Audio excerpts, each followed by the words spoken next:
چلو دیار نبی کی جانب، چلو دیار نبی کی جانب، درود لب پر سجا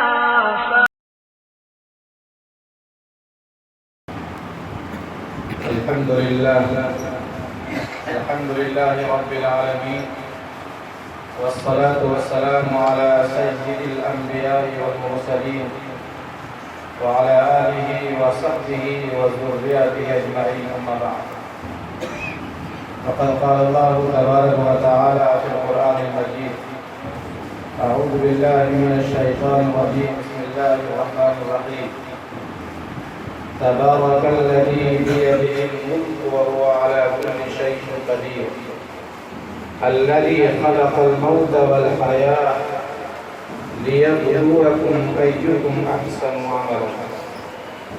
وقال رسول الله صلى الله عليه وسلم: خياركم الذين إذا ذكر الله، أو كما قال عليه الصلاة والسلام. اسلاف کے پاکیزہ خوابوں کی ایک حسین تعبیر ہو تم، اسلاف کے پاکیزہ خوابوں کی ایک حسین تعبیر ہو تم، ہو ناز مصور کو جس پر سچ ہے کہ وہی تصویر ہو تم. سبحان اللہ. ہم سب کے دھڑکتے ہوئے دل، دور دراز سے آئے ہوئے مریضوں کی عیادت کرنے کے ساتھ شفا دینے والے اور شفا کا بہانہ بننے والے خادم قوم و ملت حضرت حافظ صاحب دامت برکاتہم العالیہ، میرے پیر بھائیوں، بزرگوں، دوستوں، میرے ہندو بھائیوں، ایک مرتبہ حضرت موسیٰ علیہ السلام نے دیکھا ان کے ہی لوگوں میں سے، ماننے والوں میں سے، جو ان پڑھ تھا، زیادہ زبان پر عبور حاصل نہیں تھا، وہ اللہ تعالیٰ سے بے پناہ محبت کرتا تھا، بے انتہا اللہ کو چاہتا تھا، تو اپنے جذبات کا اظہار کرتے ہوئے وہ کر رہا تھا، اپنے محبت کا اظہار اپنے الفاظ میں کر رہا تھا کہ اے اللہ، اے میرے خدا، تو کہاں ہے؟ اگر تو میرے پاس ہوتا، اگر تو میرے سامنے موجود ہوتا، اگر میں تجھے دیکھتا تو میں تیرے بالوں میں تیل لگاتا، میں تیرے سر میں تیل ڈالتا، میں تیرا پاؤں دباتا، تو کہاں ہے؟ اے اللہ، میں تیری خدمت کرتا. اور اس طرح کے جملے جو انسان کے لیے کیے جاتے ہیں وہ کر رہا تھا. حضرت موسیٰ علیہ السلام ذرا جلالی پیغمبر تھے. حضرت موسیٰ علیہ السلام نے جب یہ جملے سنے تو ان کو بہت زیادہ ڈانٹا اور برا بھلا کہا. جیسے حضرت موسیٰ علیہ السلام نے ڈانٹا اور ذرا تیکھے لب و لہجے میں انہیں کہا تو انہیں بڑا تکلیف ہوئی، اذیت پہنچی، ملال ہوا، افسوس ہوا، اور پھر یہ سوچتے سوچتے کہ میں نے بہت برا کام کیا، وہ پہاڑوں کی طرف روتے ہوئے چل پڑا. جیسے وہ بندہ اللہ کا پہاڑوں کی طرف چلا، جبرائیل عرش سے فوراً زمین پہ اتر گیا اور کہا: اے موسیٰ، میں نے تو تجھے بھیجا تھا تاکہ میرے بندوں کو تو مجھ سے جوڑنے کے لیے میں نے بھیجا تھا، کاٹنے کے لیے نہیں بھیجا تھا. جذبات کو تجھے دیکھنا چاہیے، الفاظ کو نہیں دیکھنا چاہیے. ان کے دل میں میری محبت تھی، میرا تعلق تھا، جس کا وہ اظہار کر رہا تھا. وہ چائے پھلے سے وہ میرے سر میں تیل لگانے کی باتیں کر رہا تھا، جو اللہ کی شان کے خلاف ہے.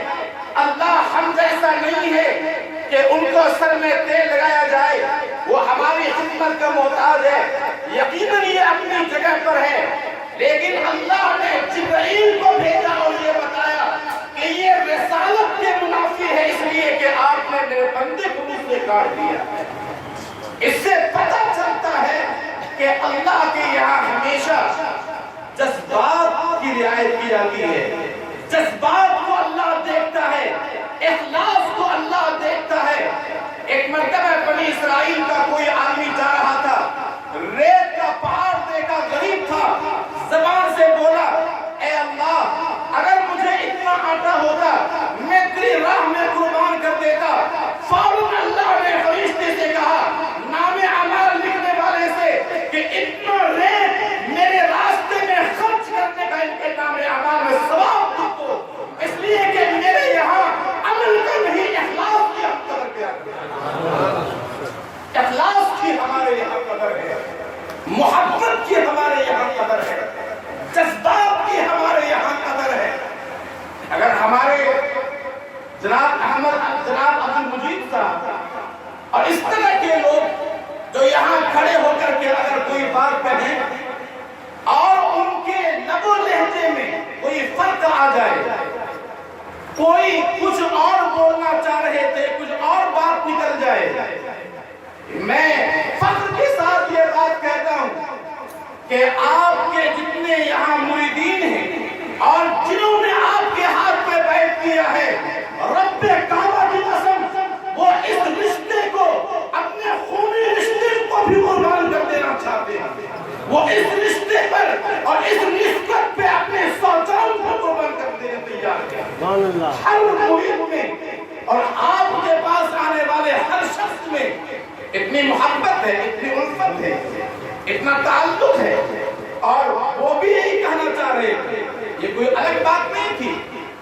لیکن جذبات میں انسان جذبات کو دیکھا جاتا ہے، انسان جذبات کو دیکھتا ہے، ہر آدمی اپنے جذبات کا اظہار کر رہا ہے۔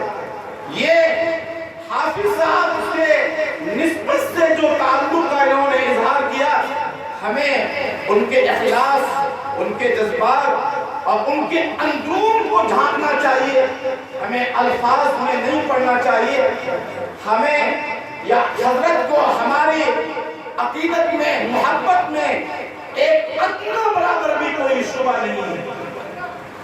اللہ تبارک و تعالی انسان کو نسبتوں کی بنیاد پہ اللہ نوازتا ہے، یہ نسبت ہمارے لیے بڑا سرمایہ ہے، عظیم ترین سرمایہ ہے۔ بغداد میں ایک آدمی کو پیر کی تلاش ہوئی، شیخ کی تلاش ہوئی، مختلف جگہوں کی طرف، مختلف جہتوں میں، مختلف اضلاع میں، مختلف علاقوں میں نظر دوڑائی تو کوئی انہیں پیر نہیں ملا جس کے طرف دل کا میلان ہو۔ بڑا کشمکش میں تھا، بڑے پریشانی میں تھا، رات میں جب سویا تو کوئی بزرگ چہرہ والا ان کے خواب میں آ کے کہتا ہے کہ تجھے پیر کی تلاش ہے، بغداد کے فلاں علاقے میں فلاں کنارے پر ایک آدمی ہے جو موچی ہے، جوتا کاٹتا ہے، وہ اس زمانے کا عقیدہ قطب ہے، جاؤ اس سے بیعت کرو۔ بغداد کے علاقے میں موچی، جوتا کاٹنے والا، انتہائی غریب۔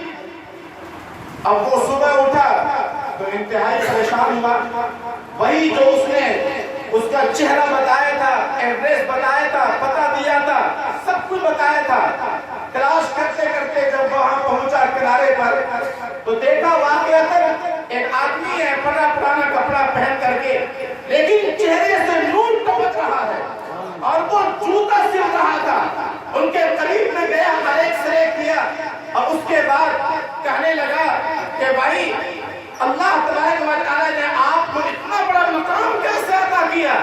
پھر انہوں نے اپنا پورا واقعہ بیان کیا اور یہ کہا کہ مجھے بڑی طلب تھی، تمہاری شکل بتائی ایسے ہی جیسا میں نے رات میں خواب دیکھا تھا، وہی صورت نظر آ رہی ہے، کیا مقام ہے تمہارا، کون سا عمل ہے تمہارے پاس؟ بڑے اصرار کے بعد اس موچی نے، اس شخص نے، اس بزرگ نے کہا کہ بھائی میں تو عام آدمی ہوں، عام مسلمان ہوں، میرے پاس کوئی سرمایہ نہیں ہے، میں تو نماز پڑھتا ہوں، زیادہ ہمیں عبادت کرنے کا وقت بھی نہیں ملتا، عام انسان ہوں، البتہ یہ موچی کا کام کرتا ہوں، یہ جوتا کاٹنے کا کام کرتا ہوں، میرے پاس جوتا لانے والے مسلمان ہوتے ہیں، جتنے بھی لوگ ہوتے ہیں مسلمان ہوتے ہیں، میں ان کا جوتا کاٹتا ہوں، سنتا ہوں، تو میں یہ سوچتا ہوں کہ میں ان کے جوتے کو خوب پالش کروں، خوب چمکاؤں، اس لیے کہ جو پیسہ ملنا ہے وہ تو ملے گا ہی، لیکن میں نیت کرتا ہوں کہ یہ میرے نبی کے غلام کا جوتا ہے، میرے نبی کے غلام کا پہنا، ان کے قدموں میں یہ جوتا جائے گا، اس لیے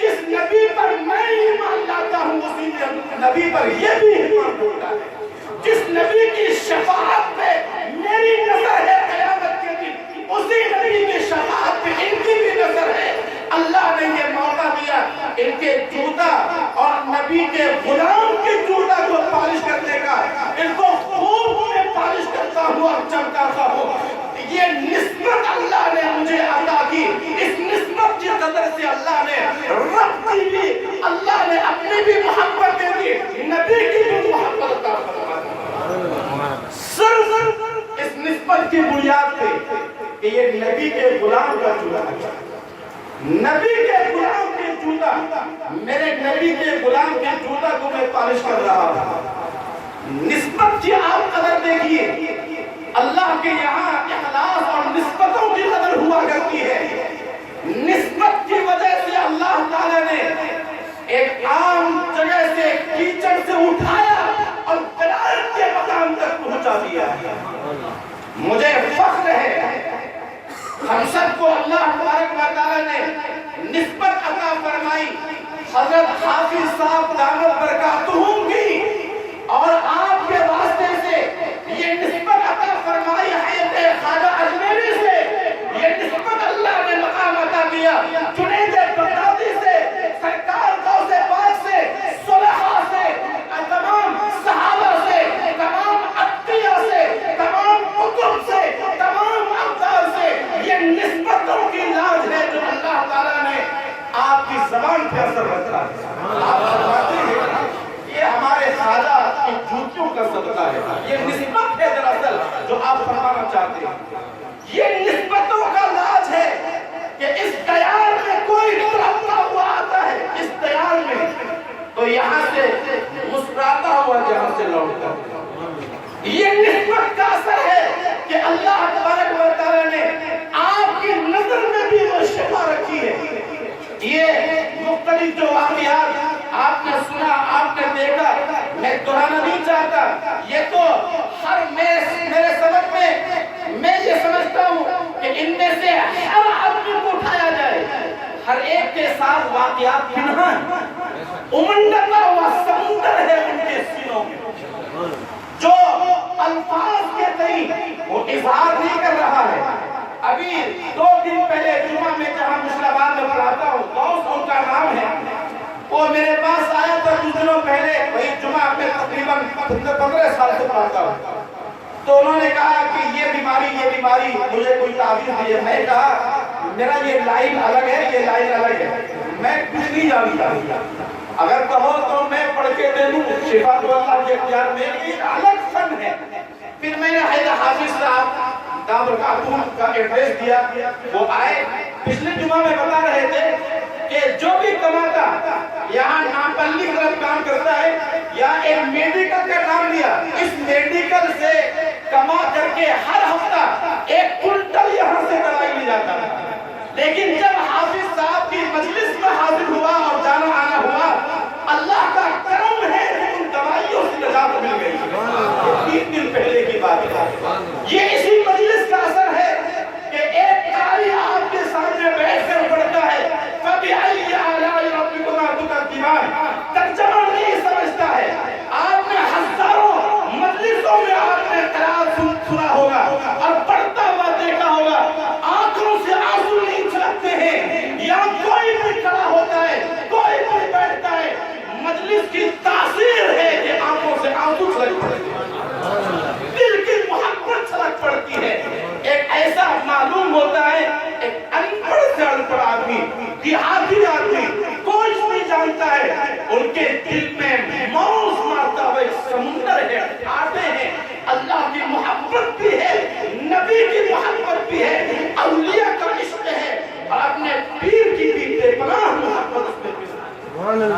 بات کی ضرورت ہے کہ ہم اس نسبت کی قدر کریں، اس بات کی ضرورت ہے کہ ہم اپنا ظاہر بھی سنواریں، باطن بھی سنواریں، دل کو بھی منور کریں۔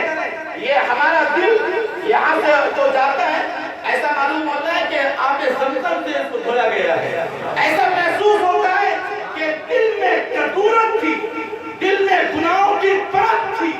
اور حضرت حافظ صاحب فرماتے ہیں آنکھوں کو بند کر کے دھیان کرو، ایسا رب کعبہ کی قسم ایسا محسوس ہوتا ہے کہ یہ آہستہ آہستہ گناہ چھٹ رہا ہے، پرت نکل رہی ہے، تاریکیاں چھٹ رہی ہے، اور نکلتے ہوئے ہلکا پن محسوس ہوا کرتا ہے۔ یہ اس مجلس کی برکت ہے، اس مجلس کا اثر ہے۔ اس بات کی ضرورت ہے کہ ہم اس کی قدر کریں، اور ظاہر اور باطن۔ ایک مرتبہ مولانا ابوالحق حمدوی رحمۃ اللہ علیہ کہیں جا رہے تھے، راستے میں کسی نے لا کر کے ان کو مونگ پھلی لا کر کے دیا، ایک توڑا دیکھا وہ بھی خالی، دوسرا توڑا وہ بھی خالی، تیسرا توڑا اس میں بھی دانہ نہیں تھا۔ حضرت نے تمام مریدین کو بلایا اور پوچھا کہ بھائی بتاؤ یہ مونگ پھلی میں نے توڑا، اس میں کوئی دانہ نہیں تھا، اس کو بھی توڑا دانہ نہیں تھا، اس کو بھی توڑا دانہ نہیں تھا، پتا کہ یہ مونگ پھلی پیسے میں توڑی گئی ہے یا تجھے مفت یہ مونگ پھلیاں ملی ہیں؟ لوگوں نے کہا حضرت یہ تو پیسے سے ہم توڑ کر کے لائے ہیں۔ فرمایا اس میں دانہ نہیں ہے، صرف پیسے کس بات کے؟ اب لوگ خاموش تھے۔ حضرت نے فرمایا یہ مونگ پھلی اس لیے بکے، اس لیے توڑے داموں میں کہ اس نے دانے والے مونگ پھلیوں کی شکل بنائی ہے، یہ شکل بنائی ہے، اس لیے یہ پیسوں کے بھاؤ میں بک گئے۔ اگر ہم حافظ صاحب کی شکل بنائیں، اولیاء کی شکل بنائیں، اپنے محبین صلحاء کی شکل بنائیں، ہمیں اللہ کی ذات سے امید ہے قیامت میں ہمارے پاس سرمایہ تقویٰ کا ہو یا نہ ہو، ہماری شکل کی وجہ سے اللہ صلحاء کی صف میں ہمیں شامل کرے۔ اللہ تبارک و تعالی ہمیں ان عطیہ کی صفوں میں بھی ہمیں شامل کر کے قیامت میں اٹھائے گا۔ اللہ تبارک و تعالی ہمیں ان لوگوں کا ساتھ دے گا۔ یہ پیار، یہ محبت، یہ امن، یہ انسانیت، یہ ظاہر، یہ باطن، اسی مرکز خدمت خلق کا سبق ہے۔ یہی تو پیغام ہے اس مرکز خدمت خلق کا۔ ہمارے پیغمبر امن لے کر کے آئے تھے، پیغمبر اسلام آشتی کا پیغام لے کر کے آئے تھے، امن کا پیغام لے کر کے آئے تھے، محبت کا پیغام لے کر کے آئے تھے۔ کوئی بھی آپ کے پاس جاتے خالی واپس نہیں آیا کرتے تھے۔ آپ یاد رکھیے اللہ ہم سے یہ سوال نہیں کرے گا کہ آپ کے بازو میں کوئی اہل حدیث تھا، آپ کے بازو میں کوئی تبلیغی تھا، آپ کے بازو میں آپ کے پڑوس میں کوئی سنی تھا، کوئی بریلوی تھا، کوئی شیعہ تھا۔ اللہ یہ بھی نہیں پوچھے گا کہ تمہارے بازو میں کیا کوئی ہندو بھائی تھا، ان کے پاس کوئی پیغام اگر پہنچ گیا ہے اسلام کا تو اللہ ہم سے سوال نہیں کرے گا کہ تمہارے پڑوس میں کون تھا۔ ہاں اللہ یہ ضرور سوال کرے گا کہ تمہارے پڑوس میں ایک بھوکا سو رہا تھا، تم نے اس کی خبر گیری نہیں کی۔ اگر ہمارے پڑوس میں کوئی بھوکا سوتا ہے، اگر ہمارے پڑوس میں کوئی ننگا ہے، اس کو کوئی اگر بیماری سے کرا رہا ہے، گولیوں کے ان کے پاس پیسے نہیں ہیں، حافظ صاحب کے ایڈریس انہیں معلوم نہیں ہے، تو قیامت کے دن ہم سے سوال ہوگا۔ اس لیے تلاش کرو ان گھروں کو جن گھروں میں فقر و فاقہ کا راج ہے، ایک ایک روٹی کے لوگ محتاج ہیں، جہاں سبزیاں نہیں ملتی ہیں، جن کے گھروں میں 6 مہینے گوشت نہیں بنا کرتا ہے۔ آپ تلاش کیجئے ان گھروں کو جہاں بیوائیں ہیں، جن کے شوہر جوانی میں ختم ہو گئی ہے۔ آپ تلاش کیجئے ان بیماروں کو جو تڑپ رہا ہے اور ان کے پاس گولیوں کے پیسے نہیں ہیں اور وہ کرا رہے ہیں۔ محبت بانٹیے، پیار بانٹیے۔ اللہ کے نبی سب کے لیے آئے تھے۔ آپ جس طرح اپنوں سے پیار کرتے تھے، اپنے غیر مسلموں سے، ہندو بھائیوں سے بھی اسی طرح پیار کرتے تھے۔ آپ نے غیر مسلموں سے، ہندو بھائیوں سے آپ نے ان سے کاروبار کیا، آپ نے اپنا سرا ان کے پاس رکھا، مسجد نبوی آئے تو آپ نے ان کو وہاں جگہ دی۔ آپ بیٹھے تھے، ایک موقع پر یہودی کا وہاں سے جنازہ گزرا، آپ کھڑے ہو گئے، صحابہ بھی کھڑے ہو گئے۔ صحابہ نے پوچھا یا رسول اللہ یہ تو یہودی کا جنازہ تھا، اس کے لیے کھڑے ہونے کی کیا ضرورت ہے؟ آپ نے فرمایا وہ تاریخی جملہ ان فیہ لنفسا، کیا وہ انسان نہیں تھا؟ کیا وہ انسان نہیں تھا؟ میں انسانیت کا میں نے احترام کیا۔ آج اسی پیار اور محبت کو بانٹنے کی ضرورت ہے۔ آج ہم نے مسجدیں تقسیم کر دی، مدارس ہم نے تقسیم کر دیے، جماعتیں ہم نے بنا لی، گروپ میں ہم انسان پڑ گئے۔ یہ مرکز خدمت خلق کی پہچان ہے، یہ شناخت ہے۔ یا سوال نہیں ہوتا کہ آپ کس جماعت سے تعلق ہے۔ آپ یہاں ہندو بھائی بھی آتے ہیں، 10 لاکھ ہندو بھائیوں نے اب تک اس مرکز خدمت خلق سے استفادہ کیا ہے، اور کسی کو اس بات کا احساس نہیں ہے۔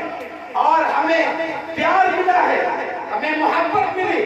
جب مہاراشٹر کے سفر میں تھے، اسی پیار اور اسی جو علاج آپ نے کیا تو یہاں مرکز میں آپ نے اسے محبت دی، اس کا مظاہرہ ہم نے دیکھا ماکلی کے سرزمین پہ، اس کا مظاہرہ دیکھا ہم نے مہاراشٹر کے سرزمین پہ۔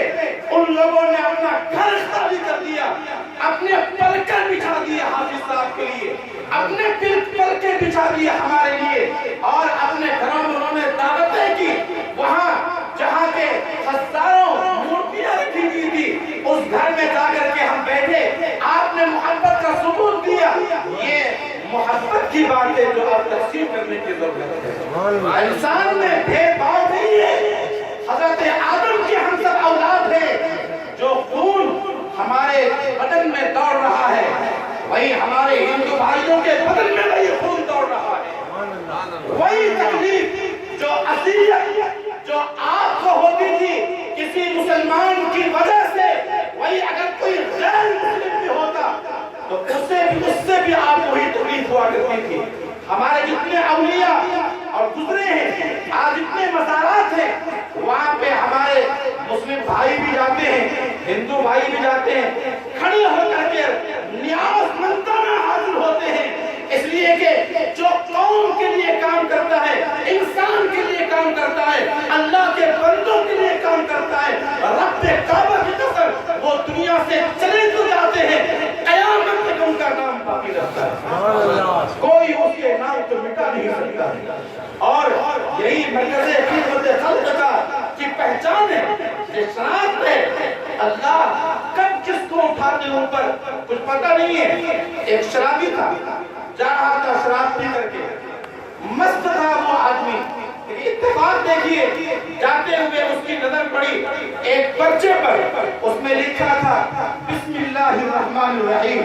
جیسے اس نے دیکھا اس سونے کو، کاغذ میں نیچے پڑا ہوا اللہ کا نام تھا، خدا کا نام تھا، گاڈ اسے کہا جاتا ہے، کوئی لارڈ اسے کہتا ہے، کوئی اسے بھگوان کہتا ہے، یہ زمین و آسمان کا وہ خالق ہے، اس کا نام کیچڑ میں پڑا ہوا ہے۔ ایک پان کے ڈبہ پر بھی بیٹھنے والے کے دل میں نبی کی محبت ہوتی ہے، اللہ کی محبت ہوتی ہے، خالق کائنات کی محبت ہوتی ہے۔ وہ بھلے سے نماز نہ پڑھے، وہ بھلے سے وہ شرابی ہو، لیکن ان کے دل میں جو پنہا ہے، جو خالق کائنات کی محبت، اسے کوئی پھرچ نہیں سکتا۔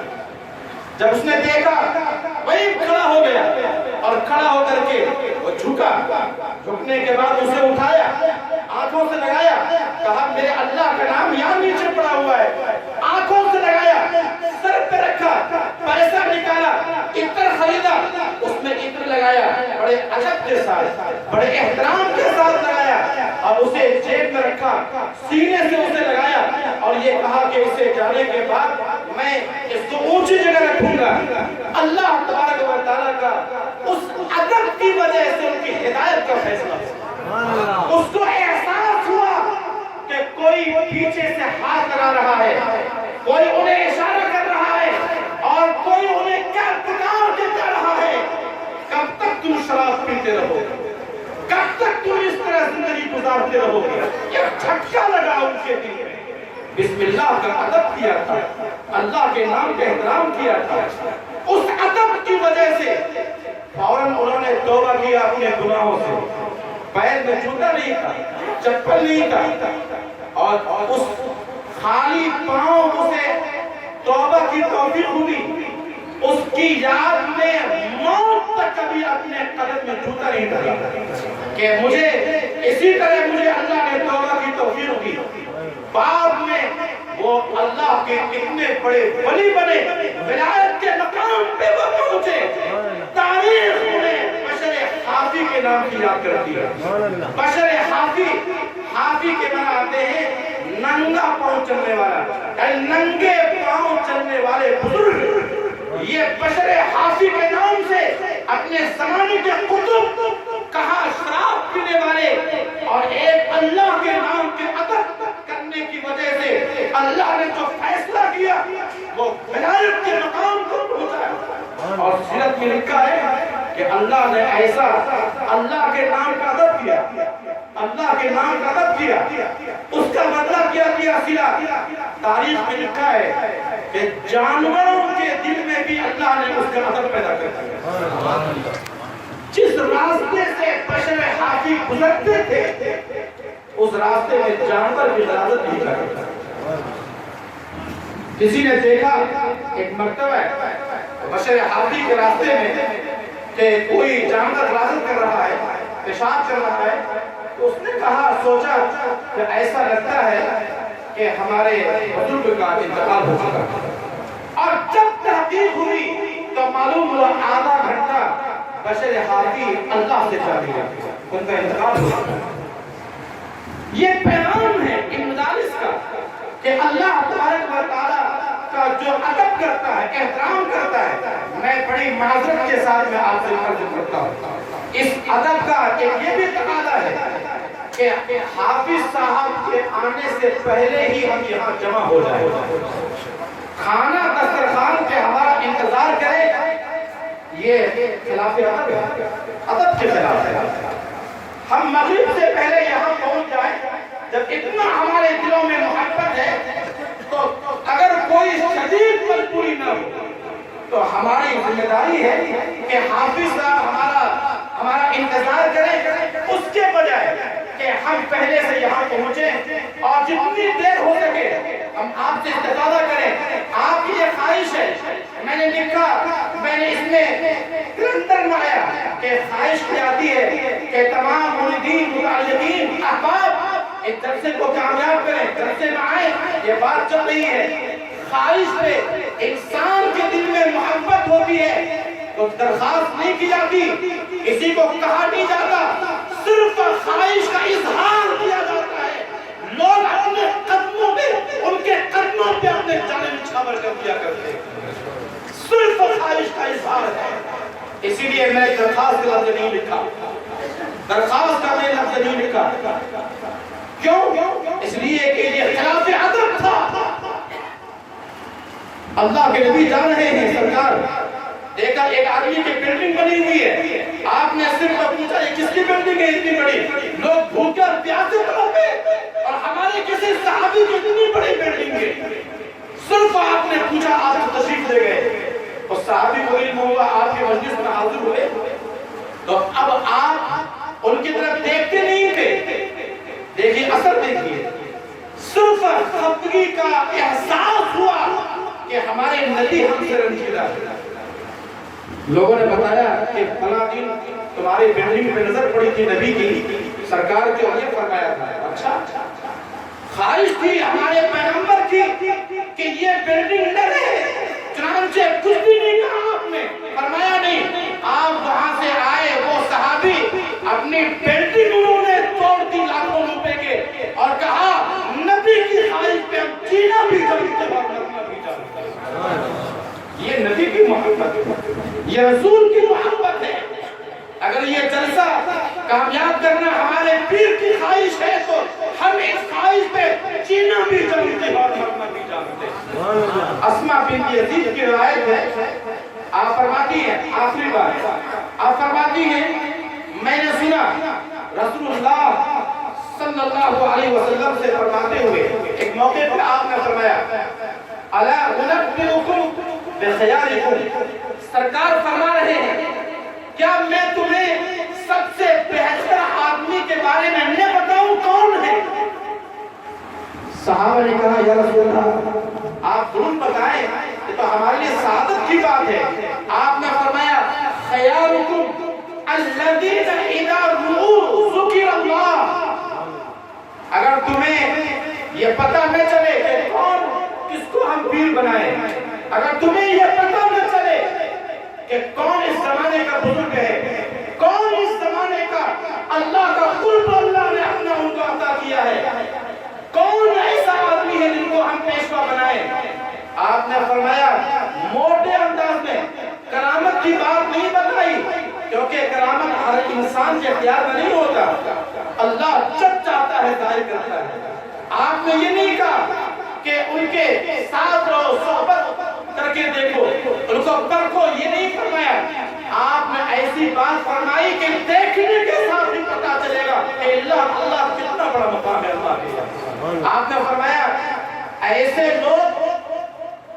لوگ کائنات میں اللہ کے نزدیک سب سے محبوب ہوا کرتے ہیں کہ جن کو دیکھا جائے اللہ تبارک و تعالی ان کی عبادت کی وجہ سے، ان کے تقوی کی وجہ سے، ایمان کی قوت کی وجہ سے اللہ تبارک و تعالی ان کے چہروں میں ملاحت پیدا کرتا ہے، جاذبیت پیدا کر دیتا ہے، کشش پیدا کر دیتا ہے۔ گورا پن نہیں، وہ تو انگریزوں کا بھی ہوا کرتا ہے۔ یہ قرب کی وجہ سے، اللہ کے نزدیکی کی وجہ سے اللہ تعالیٰ ایسی ملاحت، ایسی کشش پیدا کر دیتا ہے کہ آدمی دیکھے تو دیکھتا ہی رہ جائے، آدمی دیکھے تو دیکھتا ہی رہ جائے، اور اللہ اس کشش کی وجہ سے، اپنے محبت کی وجہ سے، قرب کی وجہ سے ان کے چہروں میں، دنیا کی دلوں میں محبت پیدا کر دیتا ہے۔ اور جب کوئی ان کے مجلسوں میں جاتا ہے، جب کوئی اسے دیکھتا ہے تو خدا اسے یاد آ جاتا ہے۔ آپ دیکھیں ہماری مجلسوں میں ہمارے اللہ تبارک و تعالیٰ نے حافظ صاحب، دیگر مجدور کو اللہ تبارک و تعالیٰ نے آپ کے چہرے میں وہ کشش، وہ جاذبیت، وہ ملاحت، وہ بات پیدا کی ہے۔ یہ انسان، یہ اللہ کا عطیہ ہے، انتخاب خدا بندی ہے۔ ہم ہزار بار بھی دیکھیں آپ کے چہرے کو، پلٹ کے ہم دیکھتے ہیں کہ حافظ صاحب تشریف لا رہے ہیں۔ یہ آئینہ ہے۔ میں چاپلوسی نہیں کیا کرتا، چاپلوسی کوئی آدمی وزارت جہاں تقسیم ہوتی ہے وہاں کی جاتی ہے، بادشاہ جہاں تقسیم کی جاتی ہے، حقیقت کا اظہار ہے۔ ورنہ چلا ڈالو سپاس ناموں کو، چلا ڈالو استقبالیوں کو جو جلسوں میں پیش کی جاتی ہے، اور جو آنے والے مقررین کی جو ان کے تعریف کرایا جاتا ہے، یہ دلوں کا اظہار ہے۔ اللہ تبارک و تعالیٰ نے آپ کی مجلسوں میں وہ اثر رکھا ہے کہ اگر کوئی آدمی آئے اس مجلس میں تو آنکھیں چھلکے بغیر نہیں رہا کرتی، کوئی ہر دل کام پھوٹتا ہے اس مجلس میں آنے کے بعد۔ اسی لیے ہم نے کہا کہ اسلاف کے پاکیزہ خوابوں کی ایک حسین تعبیر ہو تم۔ اسلاف نے، ہمارے اولیاء یہ خواب دیکھتے تھے کوئی ہمارے سچے جانشین پیدا ہو جو ہماری ماں اور بہنوں کے ایمان کی حفاظت کرے، کوئی ایسے ولی پیدا ہو جو لوگوں کے ایمان کی حفاظت کرے۔ اللہ نے آپ کو ان اولیاء کا سچا جانشین پیدا کر کے بھیجا۔ اسلاف کے پاکیزہ خوابوں کی ایک حسین تعبیر ہو تم، ہو ناز مصور کو جس پر سچ ہے کہ وہی تصویر ہو تم۔ آدمی بہت ساری چیزیں بناتا ہے اور بنائی گئی چیزوں میں سے بھی پھر اپنے اوپر ناز کرتا اور کہتا ہے واہ میں نے اسے بنایا، کتنا اچھا لگ رہا ہے۔ بنانے والا خود وہ کر رہا ہے کتنا اچھا میں نے بنایا ہے۔ وہ ناز مصور کو، یعنی بنانے والے خدا کو بھی جس بندے پہ ناز ہے اس کے بارے میں شاعر کہتا ہے اسلاف کے پاکیزہ خوابوں کی حسین تعبیر ہو تم، ہو ناز مصور کو جس پر سچ ہے کہ وہی تصویر ہو تم۔ اللہ نے حافظ صاحب کی شکل میں وہ ذات ہمیں عطا کی ہے۔ اس بات کی ضرورت ہے ہم یہاں سے مودیاں اپنے دامنوں میں لے کر کے جائیں، اور جلسہ جو 2 مارچ کو ہو رہا ہے ہم اپنے ذات کے تئیں ان کو کامیاب بنائیں ہر اعتبار سے، جہاں تک ہماری آواز جائے، اپنے ساتھیوں کو، دوستوں کو، احباب کو گھروں میں یہ اپنا مشن بنائیں۔ اللہ تعالیٰ آپ کے سائے کو ہم سب پر دراز فرمائے اور اس مرکز خدمت خلق کے فیض کو چہار پانچ کے عالم میں، مشرق اور مغرب میں، کشمیر سے لے کے کنیا کماری تک اور پوری کائنات میں اس کے فیض کو آپ پہنچائے۔ وما علینا الا البلاغ۔ السلام علیکم ورحمۃ اللہ وبرکاتہ۔ یہ مرکز خدمت خلق حیدرآباد جو تلنگانہ میں حیدرآباد سٹی میں موجود ہے، یہاں پر اللہ تعالیٰ کی رحمت برستی ہے۔ یہاں پر قرآن کا معجزہ دیکھا جاتا ہے۔ قرآن اور حدیث کی روشنی میں سارے مریضوں کو شفا ملتی ہے اللہ کے کلام کی برکت سے۔ ہر بلا، ہر مصیبت، ہر طرح کی پریشانی، دکھ، سب کچھ ہٹ جاتی ہے یہاں پر اللہ کے فضل سے، اور اللہ تعالیٰ شفا دے رہے ہیں۔ روز کے 1000 سے 1500 آدمی آتے ہیں یہاں پر۔ آپ یہ ضرور آئیے، نیکی کا راستہ دکھانا بھی نیکی ہے۔ یہ دوسروں کو اپنے فون نمبر بھی دے سکتے ہیں یہاں پر۔ یہ ٹولی چوکی حیدرآباد الکاپور روڈ پہ کوہ نور کالونی میں ہے۔ ضرور دوسروں کو بتائیے، مدد کیجیے۔ اللہ حافظ۔